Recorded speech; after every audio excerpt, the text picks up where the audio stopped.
আমরা দোয়া করি যাতে জামাতে ইসলাম একবার দেশের সরকার হয়ে আসে ইনশাআল্লাহ। নামাজ পড়ে পড়ে দোয়া করি, কারণ পর্দার দরকার আছে, ইসলাম একটু বাড়ার জন্য দরকার আছে।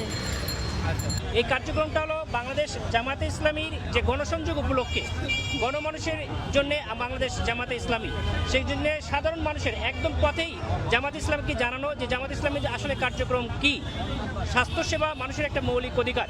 এই মৌলিক জামাত ইসলামী মানুষকে দাওয়াত দেওয়ার পাশাপাশি তাকে আমরা চকলেট দিচ্ছি এবং তার হেলথ চেকআপটা বিশেষ করে জামাত ইসলামীর মেডিকেল থানার পক্ষ থেকে আমরা এই গণসংযোগটা চালাচ্ছি। সুতরাং ডাক্তারদের একটা বড় দায়িত্ব মানুষের স্বাস্থ্যসেবা দেওয়া।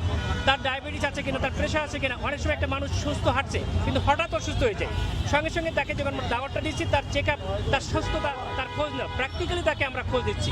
এবং বাংলাদেশ জামাত ইসলামীর একটা ভিউ হচ্ছে যে তার বাসায় যে সেবা দেওয়া, ভবিষ্যতে সাধারণ যদি সেবাগুলো দেওয়া সম্ভব।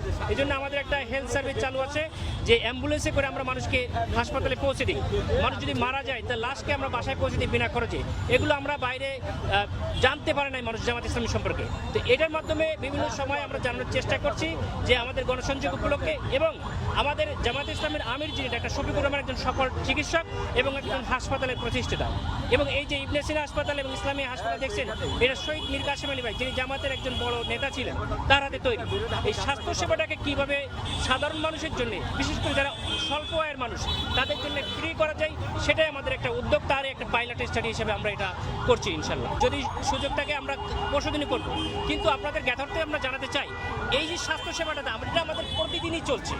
আমরা এটা সারা বছর ধরেই করি, কিন্তু রাস্তায় এভাবে আমরা সাধারণত করি না। বিভিন্ন এলাকায় যে, গ্রামে যে বা মহল্লায় যে আমাদের এই স্বাস্থ্যসেবার প্রজেক্টটা প্রতি বছর আমাদের এটা চলমান আছে।